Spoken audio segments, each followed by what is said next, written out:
mysterious figures clad in black-green power armor, wearing dark robes with huge greatswords, accompany the inner circle into battle. No one really knows where they came from or who they are. All we know is that they're the Dark Angel's inner circle companions, and in this video, I'm going to show you how to paint them and get them on the tabletop looking fantastic. A huge thank you to Games Workshop for sending me these models early ahead of time so I can create this content. Let's get painting. I've primed all of the models black. I've then taken some AK black and just thinned this down and painted it all over the models. And the reason for this is because if I do make any mistakes I need to touch up later, they're all going to be the same shade rather than having the different colour between AK black and the primer. First thing we're going to do is paint the inner robes, and these inner robes are light, which is why we're going to paint them first. So I'm going to base them all using some Zandri Dust. Now I'm using some fairly thin paint here, so it's going to take me 2 to 3 coats to cover. The important thing is I've got a nice even coverage in there. Once I've based the inner robes, I'm now going to paint the outer robes, and the colour I'm using for this is Screamer Pink. Again, I've thinned the paint a little, so it is probably going to take 2 coats to cover properly. Now you might be wondering why I'm doing this at this point and not finishing off the inner robes, and that's because if I make any mistakes basing the outer robes, it's going to be really easy to fix them with that Zandri Dust base coat. If I'd already finished them, it might be a little more difficult to go in and get this bit done. Next up, I'm going to shade all of the recesses on those robes, and the colour I'm using for this is almost a 50-50 mix of Abaddon Black and Screamer Pink. Now, the exact ratio will vary depending on the paint you've got, but you want a very, very dark burgundy, and you want to thin it down and just work it into those recesses so that when it dries, it does blend in quite nicely. Now, the nearest equivalent pot of paint to this is probably something like Gravelord Black Red. I don't like that colour because it doesn't cover particularly well. I'm also going to make sure I paint the inside of the robes this colour as well, because we're going to just change the hue on them slightly to keep that reddy burgundy colour, but to be more of a darker purple colour. We'll start highlighting those robes, and the colour I'm going to use for this is Rakarth Flesh, which is going to give me a lot more of a desaturated highlight. So I'm going to paint this over all of the folds, leaving that Zandri Dust in the recesses. So depending on which model you're painting, you're either going to use quite a lot or very little of this. Lastly, to finish up, I'm going to take a little bit of Pallid Witch Flesh just to highlight the most prominent folds, and they're the ones that are facing upwards that are going to catch the most light. Now, this is a fairly stark colour, but as it dries, it'll blend it a little bit, so it won't be too bad. All of the inner robes have got this detailing on them. Now, I want to pick them out before I go in so it's easier to see, and to do that, I'm just going to take a little bit of Agrax Earhshade. I'm going to wash this over those details and just let it settle in the recesses so that it's easier for me to see the shape. This is completely optional. If you're happy to see it, fine, you don't have to do this. But for me, it just makes it a little easier. I'm going to highlight the robes next, and the colour I'm going to use for this is a 50-50 mix of Screamer Pink and Pink Horror. Now, this is going to be a lot brighter than the darker recess colours that we've previously done, so just be conscious of that, particularly when we're working next to them. If we find it's a little bit too bright, then it's easy enough to feather it down into the colour underneath just by using some thin Screamer Pink to glaze across the edges and get that blend nice and tight. Generally, we're looking for those areas on the robes that are going to catch the most light, particularly those parts which are facing upwards. I'm going to finish highlighting the robes with pure Pink Horror. Now, it's really important that we use this fairly sparingly, and I'm only focusing on those creases of the robes that are going to be facing upwards that are going to catch the most light. So where you've got them draped over things like knee pads, all the folds around the arms and the hood are really good candidates for adding this in. Now, I mentioned we'd do something slightly different with the inside of the robe. So all I've done is take a little bit of Rakarth Flesh and mix that into the previous black and Screamer Pink mix. And this gives me a nice kind of lighter desaturated purple effect. And all I'm going to do this is paint it along those areas that are going to catch the most light and those sharp folds. And that's a nice way to just give you a different colour without painting it a load of different shades. To paint the pattern on the bottom of the underskirt, we're going to take some Caliban Green. Now, this isn't the best covering paint in the world, but it's not too bad, but 2 coats are probably going to be needed. And we're just going to take our time not spilling this on any of the brighter bits that we've already finished. We'll highlight using some Warp Lightning. Now, we want to use this fairly sparingly, and just because we've got that nice flow on the robes, we're only really going to pick out the bits that are going to be catching the most light. So any recesses, we're going to leave them Caliban Green and paint the rest with Warp Lightning. The next few colours we're going to shade all at the same time. So we'll start off with the leather. Now we're going to take some Dryad Bark, which is a nice desaturated brown colour, and use this across all the leather. So we're picking up things like the belts and the pouches and the pistol holders, and that companion who's got the sword across his back has got a nice semi-scabbard to put it in as well, so make sure we get that. Next up, we're going to paint all of the purity seals and any parts of the model that are going to be white with some Dawnstone. And the reason we're doing everything at this point is because it's going to just make it easier to base the white later on. So we're going to work this around things like the purity seals, the chest eagles, that massive angel standard, and also all of the smoke. Just take your time with this. We don't want to spill it on too thickly, so 2 thin coats is indeed the way to go. And that's a good way of getting nice even coverage. The big skill here is to make sure we don't spill it on those parts we've already finished.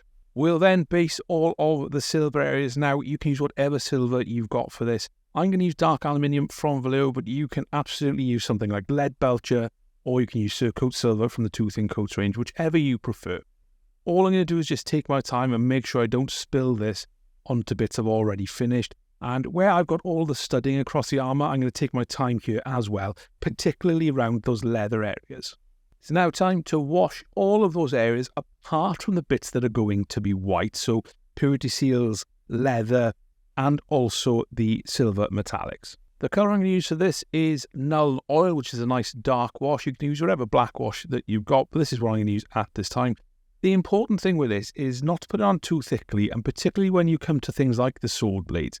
Don't let it settle too much in one area, because that's really going to be difficult to fix later on unless you start again and rebase that silver. When that's completely dry, we'll start highlighting, and we'll do the leather first. And the colour I'm going to use for this is Gorthor Brown, which just has slightly lighter desaturated brown than the Dryad Bark we'd already used.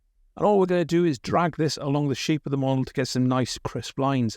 If you do find they apply a little thickly, then you can fix this with some Dryad Bark later on. I can see here that I've done that in a few areas, but it's a really simple fix. Just work your way around the model where you can, drag your brush across the sharp edges to get those nice crisp highlights. For the purity seals, it's back to Dawnstone, and generally we want to just drag the brush along the edges to get a nice crisp edge highlight. I'm also going to paint it horizontally across the brush as well, just to simulate that worn paper effect. For the silver metallics, we'll take Chrome from Vallejo Model Air, which is my favourite silver to highlight with. And we're just going to drag this along those sharp edges. So along the edges of things like the swords, it's really easy to get a nice crisp highlight. And drag it up the centre of the blade as well to get a nice crisp highlight that shows where the light is going to reflect from. There's quite a bit of silver on these models, so just take your time and work your way around. And where you can, use the shape of the model to get those nice crisp highlights. Next up, we'll base all of the gold. Now I'm going to use Dragon's Gold from 2 thin coats. You can absolutely use something like Retributor armour if that's what you've got. And generally, again, there's quite a bit of gold on this model. So I'm going to take my time. I've thinned it with a little bit of water, which means it's not going to cover fantastically well in 1 coat. So I am going to need to do 2. Again, the rules of the game are simple. Make sure you're careful around the bits you've already finished. Otherwise, just go to town painting all the gold bits in. There are plenty, such as the hilt and the pommel on the swords, the ciphers on the backpack, the decorative trim around the banner, and also the decorative icons that are around the waist. If you're not sure, check the box art. Shading all of that gold is really nice and simple. Just take some Reikland Fleshshade and paint it over the areas you've already painted gold. As ever, the key here is to make sure that you don't put too much on at once and really flood the areas, because that's just going to have a detrimental effect and it could run over bits you've already finished, which is what you don't want. So again, not too much on your brush and just work it into all of those recesses. When that's totally dry, we're going to start highlighting, and the colour I'm going to use for this is Glistening Gold from 2 thin coats. If you haven't got this, you can absolutely use Liberator Gold from Citadel. Just make sure whichever colour you're using, you give it a really good shake, or use a vortex mixer to get it all mixed up so you do get that nice bright gold colour. In terms of applying it, it's just a case of dragging your brush along the sharp edges and those edges that are going to catch the most light, and you'll start to see the highlights build up. I wasn't 100% happy with the brightness on the highlights, so I went in with some white gold from Pro Acryl. Again, not too much on my brush, and I'm just using this to catch the really sharp edges of the gold trim to really make it pop. If you haven't got white gold, add a little bit of chrome into your Glistening Gold, not much, and this will brighten it up really nicely. Again, the application is fairly straightforward. Just look for those sharpest edges that catch the most light. To finish up, the purity seals will just take a little bit of grace here. And again, we're going to paint this horizontally across the purity seals to build up some nice texture. Next up, it's time to base all of those bits that are going to be white. And the colour I'm using is Corax White. So make sure you give this a good shake and a stir. It does get quite lumpy, but adding a little bit of water does thin it down nicely on the palette. So I'm going to base everything such as the standard, the chest aquillas, the smoke and the icons on the shoulder pad, and indeed any other parts that you want to be white, such as all of the rope and cord on the models. When that's completely dry, we'll shade it all, and the colour we're using for this is Apothecary White contrast paint. You can try something like Soul Blight Grey if that's what you've got and you prefer more of a harder look to your white. I'm going for something a little softer. I'm not going to paint the smoke yet. I'm just going to shade all of the hard elements, such as the iconography on the chest and the shoulder pad and the banner. And I'm also going to shade any cord that I've painted white as well. To paint the smoke, I'm going to use two speed paints, and I'm using Ashen Grey and Gravelord Grey from Army Painter. And if you haven't got these, you could probably get away with Apothecary White or Soul Blight Grey and maybe Basilicanum Grey from Citadel. And essentially what I'm going to do is paint the majority of the smoke using the Ashen Grey, which is a lighter grey. And then before that dries, I'm going to take a little bit of Gravelord Grey and I'm just going to dab that along the end and start to work it into the Ashen Grey to get a nice blend going off. When that's completely dry, I'm going to add a little bit more of the Gravelord Grey to the end just to darken it up and give a nice smooth transition. I also decided I wanted the sword within the Dark Angel's banner to be a little bit darker like the box art. So I simply painted this with some Gravelord Grey speed paint. Again, if you haven't got this, something like Basilicanum Grey will work absolutely fine. Now it's time to highlight all of the white, which is probably one of the more time-consuming parts on these models. And the colour I'm using is Bold Titanium White from Pro Acryl. Generally, I want to try and make sure I catch any sharp edges, leaving the Apothecary White in the recesses. And that's why it's important I'm using a fairly small brush and making sure I haven't got too much paint on it. If it does get out of hand and you do lose a little bit of control, then nothing is unfixable. You may just have to repaint that particular element with Corax White and reshade it. Or you can just lean into it and paint the whole part of it white, reshade it if you need to. Or, for example, on things like the banner, you could just paint the entirety of the wing element that colour, and it's not going to make too much of a difference. Just make sure the entire row is done the same. The banner bearer has got a bolt pistol drawn, and generally these cases are red. I don't want to go for anything that's wildly bright, so I'm going to base it with Khorne Red. When that's dry, I'm going to shade it with a little bit of Nuln Oil, making sure I work it into all of the recesses, but trying not to get it on any of the finished silver or gold elements. Finally, I'll just do a quick edge highlight with some Evil Sunz Scarlet. If I do put this on a little bit too thickly, then I'll just fix it with some Khorne Red, just to thin out the lines and make it a little bit crisper, a little bit sharper. And that's all I'm going to do on the bolt pistol. Because like I said, I don't want it to be too bright and popping. I want it to be a little bit darker, which fits in with the general scheme of the model a lot better. For all of the Purity Seal wax, I was umming and ahhing whether to do these Screamer Pink, but I'm actually going to do some green. So I'm going to take some Caliban Green and just paint all of the wax parts with this colour.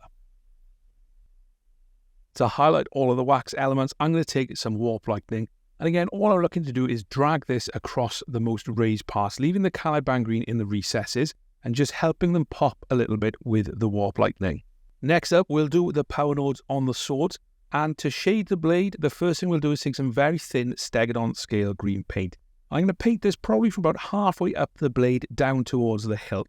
And once that's dry, I'm going to put a second coat on from about a quarter of the way up, again down towards the hilt, just to give that a little bit of a transparent bluey green colour. When that's completely dry, I'll take some Temple Guard Blue and use this to highlight the power node. So just take your time with this and make sure you don't spill it over the edges. But if you do, it's not too bad. Just make sure it's nice and tight against that power node. Next, I'll highlight the power node using Baharroth Blue, but this is much more focused and is only meant to go on the power node, so try not to spill this over the edges. I'll then take a 50-50 mix of Baharroth Blue and White and use this to highlight the power nodes itself and also about half of the stem of the power node, focusing on the middle sections so that it's darker as the stem goes into the nodule itself.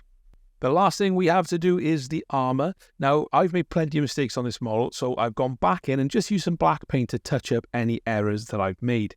The first thing I'm going to do is highlight all of the edges using Caliban Green. We're going for a greeny black armor here, and this is a really nice way of getting things started. So focus on edges, draw your brush along them. It's okay for this first highlight to be fairly chunky because we are going to do 2 more refined highlights, which will really help this model pop. Now you can see you've got that greeny black armor starting to come to life. It's time to make it pop a little bit.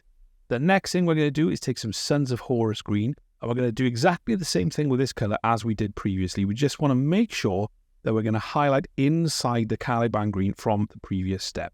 So make sure you've got a good tip on your brush, and where you can, drag it along those sharp edges and you will get nice crisp highlights. If you do find anything getting out of control or you put it on too thickly, you can always go back over it later with the under colours that you've already used just to tidy things up. The final highlight, which we're going to use fairly sparingly, is a 50-50 mix of Sunz of Horus green and Krieg Khaki. And this gives us a nice yellowy, bright green colour. And what we're looking to do with this is just catch those parts of the model that are going to catch the most light because they're the sharpest parts. So we're looking for angles, we're looking for where, particularly on the forearm guard, they rise up into a point, and across the tops of fingers and the points of fingers. So just work your way around carefully and just add little dots of this, and that'll really help set it off. So there we have it. The Dark Angels Inner Circle companions are complete and ready for the tabletop. These are beautiful models. I really, really like them. Now, I'm sure you need someone for these guys to accompany, so check out this video for the main man himself, Lionel Johnson. Thank you so much for watching. If you enjoyed the video, leave a like and a comment down below. I'll see you next time.